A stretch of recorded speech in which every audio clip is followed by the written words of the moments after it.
Hello friends, welcome to GS exam centre. दोस्तों, आज के इस वीडियो में बिहार सिविल कोर्ट परीक्षा के लिए मैथ के प्रमुख प्रैक्टिस सेट को कवर करेंगे। तो चलिए शुरू करते हैं।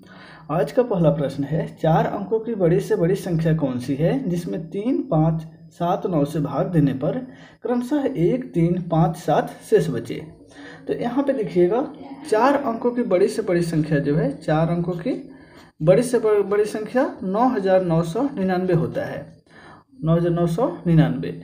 और बोल रहे कि इसमें 3, 5, 7 और 9 से भाग दिया जाता है, तो प्रत्येक दशा में 1, 3, 5 और 7 शेष बचता है। यानी सभी शेष का जो अंतर है वह 2 ही है। देखिएगा, प्रत्येक दशा में सभी में 2 का अंतर है। तो सबसे पहले 3, 5, 7, 9 का आप एलसीएम निकाल लीजिए। एलसीएम क्या हो जाएगा? 3, 5, 3 और 9 का एलसीएम 9 होता है, तो 9 × 5 = 45, 45 में 7 से गुना कर दीजिएगा तो कितना हो जाएगा? 315।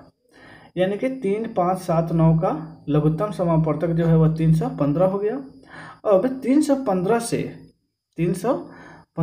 9999 में भाग कर दीजिए। 9999 यानी कि 4 अंकों की जो सबसे बड़ी संख्या है इसमें भाग कर दीजिए। भाग कीजिएगा तो सबसे पहले 3 मरतबे कटेगा। भागफल को यहाँ लिख देते हैं। 3 मरतबे कटाइएगा तो 3 × 9 और 15 × 45, यानी कि 945 होगा। ये हो गया, कट जाएगा। 9 में से 5 गया तो 4 और 9 में से 4 गया तो 5। यहाँ पे आ गया आपका 9, 549 हुआ। अब जो है इसको 1 मरतबे कटा दीजिए। 1 मरतबे कटेगा, 315 होगा। 9 में से 5 गया तो 4 हो गया, और 4 में से गया तो 3, और यहाँ पे 5 में से 3 गया तो 2। 234 जो है इसका शेषफल बचा। यानी कि 9999 में से 234 को घटा दीजिएगा।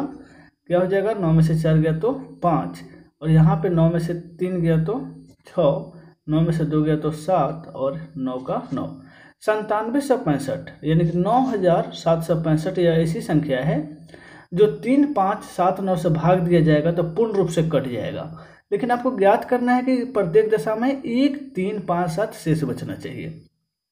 तो जो सभी का अंतर जो है 2, इसी 2 को इसमें से घटा दीजिए। अब घटा दीजिएगा तो ये हो जाएगा 9763। 9763 जो हो जाएगा। अब यानी कि 3, 5, 7, 9 से भाग दीजिएगा तो 3 से भाग दीजिएगा तो 1 शेष बचेगा, 5 से भाग दीजिएगा तो 3 शेष बचेगा, और 7 से भाग दीजिएगा तो 5 शेष बचेगा, फिर 9 से भाग दीजिएगा तो 7 शेष बचेगा। यानी कि आपका 9763 जो है यह राइट आंसर होगा, जो कि ऑप्शन सी में दिया हुआ है। अब चलते हैं नेक्स्ट प्रश्न में।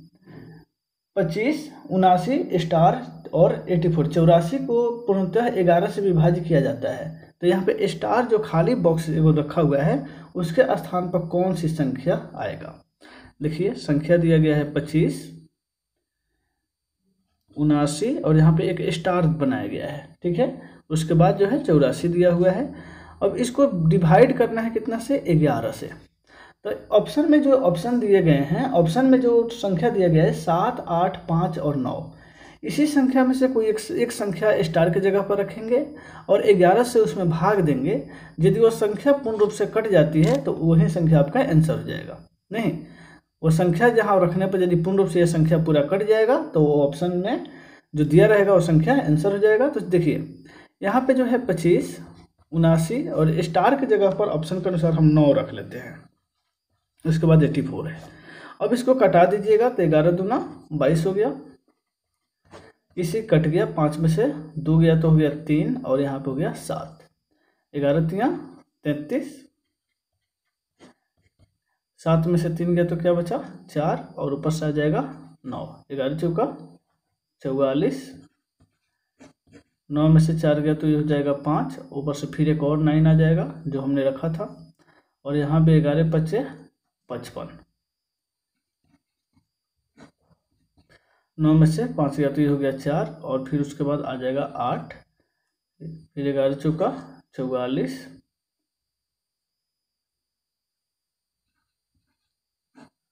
यहाँ पे 4, और ऊपर से फिर क्या आ जाएगा? 4, 11 × 4 = 44। यानी कि नंबर जो है पूर्ण रूप से कट जा रही है। ठीक है, तो यहाँ पे 9 जो है स्टार की जगह पर हम क्या रखेंगे? 9 रखेंगे। 9 रखने पर यह संख्या जो है पूर्ण रूप से विभाजित हो जाती है 11 से, यानी कि ऑप्शन डी यहाँ पे राइट आंसर हो जाएगा। नेक्स्ट है क्वेश्चन नंबर 3 में दिया हुआ है, किसी वस्तु के क्रय मूल्य को कितने प्रतिशत बढ़ाकर उसका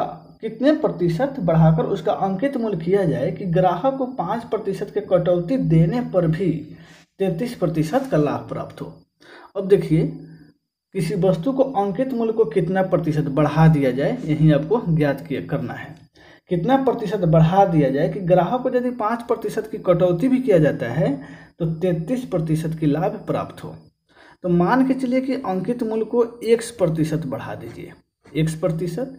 अब यहाँ 33% की लाभ प्राप्त होता है, अब फिर भी 5% और प्राप्त होता है। ये कहाँ से प्राप्त होता है? तो ग्राहक को 5% की कटौती हम देते हैं, तो 33 या 5 दोनों यहाँ लाभ होगा। 33% जो है रियल लाभ होगा और 5% जो हम चुरा रहे हैं, कटौती कर रहे हैं, वह भी लाभ होगा।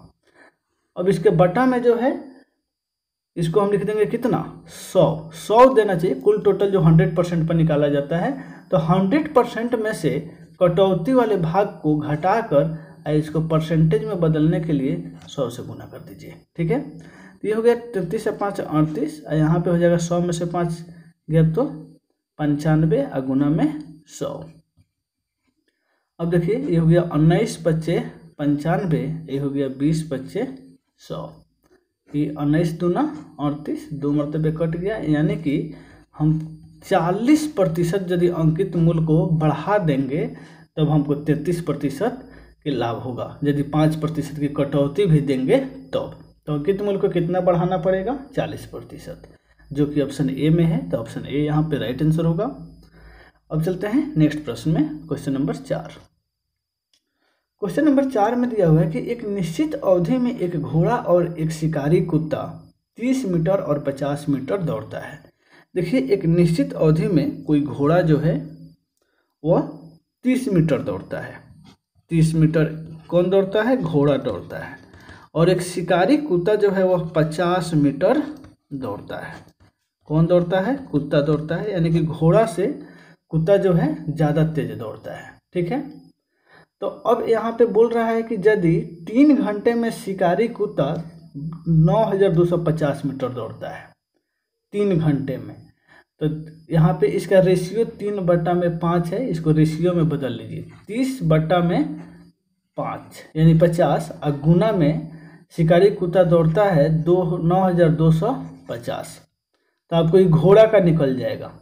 ये जब निकालिएगा तो ये घोड़ा का चाल निकलेगा, क्योंकि ये कुत्ता के चाल से निकाल रहे हैं। तो ये तो 0 से 0 कट गया, और 5 से कटाइएगा इसको, ये कितना होगा, 5 एकम 5, 4 और 2 42, 5 8 40 और 5 25, 1850 होगा। इसको गुना कर दीजिएगा तो 0 का 0, 5 3 15 के 5, हाथ में 1 हो जाएगा, 8 3 का 24 1 25, 2 3 एकम 3 2 5, यानी कि 5550 मीटर जो है घोड़ा दौड़ेगा। यदि 3 घंटा में शिकारी कुत्ता 9250 मीटर दौड़ता है तो घोड़ा 3 घंटा में कितना दौड़ेगा, 5550 मीटर।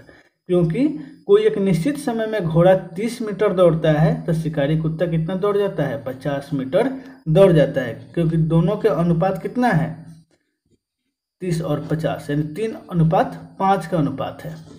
ये समय का निकलता है। तो इस प्रकार से कितना निकलेगा, 5550 मीटर जो है वो ऑप्शन सी में है। ऑप्शन सी यहाँ पे राइट आंसर होगा। अब चलते हैं नेक्स्ट प्रश्न में, क्वेश्चन नंबर 5।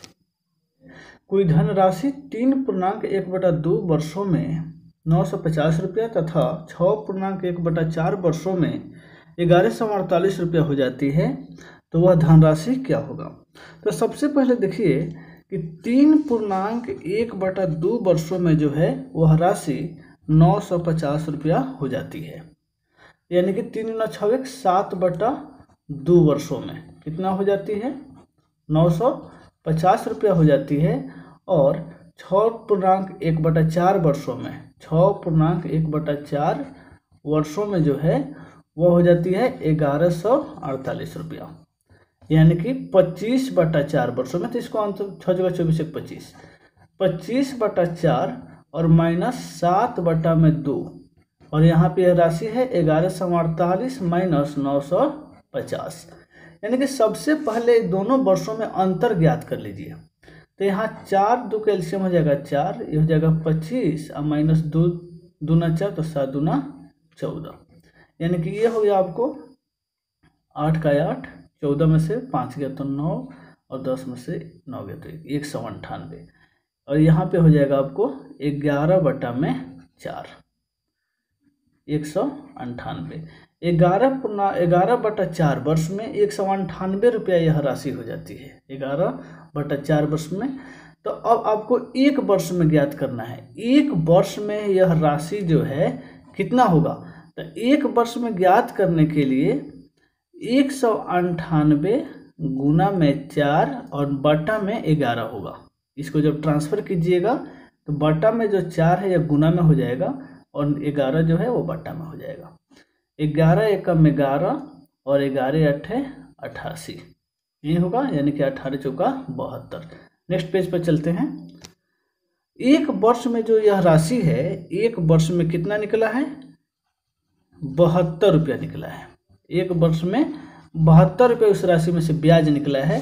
तो आपको 3.1/2 वर्ष में कितना ब्याज निकलेगा, 3.1/2 वर्ष में कितना निकलेगा, तो इसको गुना कर देंगे। 72 गुना 3 दूना 6 7/2 गुना कर दीजिएगा तो 36 मरतबे कटेगा, और 36 में 7 से गुना कीजिए, 7 छक 42 और 7 रुपये 21 4 25, 252 रुपये इसमें ब्याज जुड़ा हुआ है। किसमें, जो 3.5 वर्षों में जो राशि दी गई है उसमें। तो इसका मूलधन आप ज्ञात कर लीजिए। मूलधन आपसे पूछा जा रहा है, तो 950 माइनस 252 कितना आ जाएगा। 0 में से 10 में से 2 गया तो 8, 14 में से 5 गया तो 9, और यहाँ पे हो जाएगा 8 में से 2 गया तो 698 रुपये जो है यह राशि निकल गया, यानी कि 698 रुपये ऑप्शन सी में दिया हुआ है। तो ऑप्शन सी ही इसका राइट आंसर हो जाएगा। तो दोस्तों इस वीडियो में बस इतना है, फिर मिलते हैं नेक्स्ट वीडियो में। Take care.